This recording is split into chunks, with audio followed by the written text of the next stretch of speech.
Hello everyone, I'm Namu Minokama. Nice to meet you all. Today I would like to introduce a web page I created that lets you view stock prices in real time.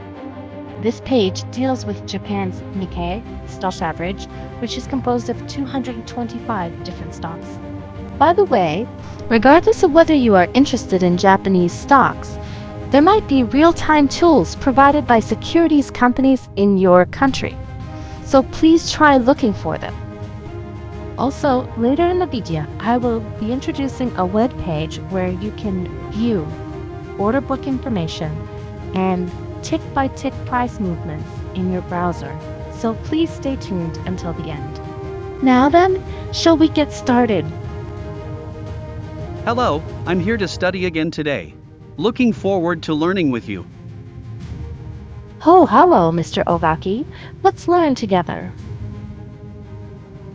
Hey, you guys still doing this stuff? Look at the popular channels. If you want to do stock-related content, videos won't get popular unless they're about simple stuff, how to make money, or anything related to quick profits. I understand that perfectly well. I just cannot understand the motivation to keep making those kinds of videos. You were complaining about it the other day, weren't you? How you lost subscribers after posting a complex video following some simple content. Usually, posting videos should increase subscribers. I'm gonna make videos that target human psychology, you know, animals, controversy, money, gambling. See ya. Oh, she left. Well, let's regroup and move on. This diagram shows the data flow that enables real-time stock price viewing in the browser. When a data update is detected, the transmission program sends the data to the server via TCP. The server distributes data in real time through WebSocket to all connected browsers. Excuse me, may I ask a question? Since we're already collecting the data, it seems we could set up a database or something similar in the middle of the process to store it. What do you think about that?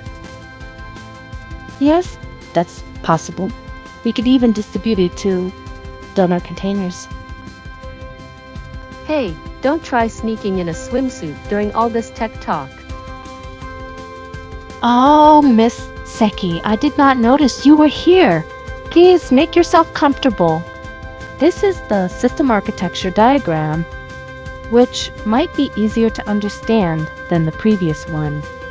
If your computer has decent specs, there is no particular need to separate the receiving and sending servers. Once you have got this far, all that's left is to think about the design. I see, so once the program is complete, changing the design shouldn't cause any problems. Though I'm a bit concerned about the beach background again. Yes, while it's not always the case, once the programming part is complete, you just need to customize the appearance. As long as you can obtain real-time data from securities companies, you can display order book information and tick-by-tick price movements in the same way. Previously, I introduced a script that stores tick-by-tick data in a database. This system combines Python and VBA to efficiently store tick-by-tick data while avoiding data duplication. I have also published it on GitHub, so please feel free to check it out if you are interested. And what I am thinking about now relates to the video. This is just my opinion, but I think the WebSocket method seems to have more advantages. Let me explain this part. Oh, yes, please do. Here's the deal. With the WebSocket method, data is sent directly to the server via TCP the moment it's updated. The file monitoring method from the previous video starts processing only after detecting file changes. I tried using that script, and sometimes it missed some data. Thank you for the explanation. When I have time, I will be ready to use the WebSocket method.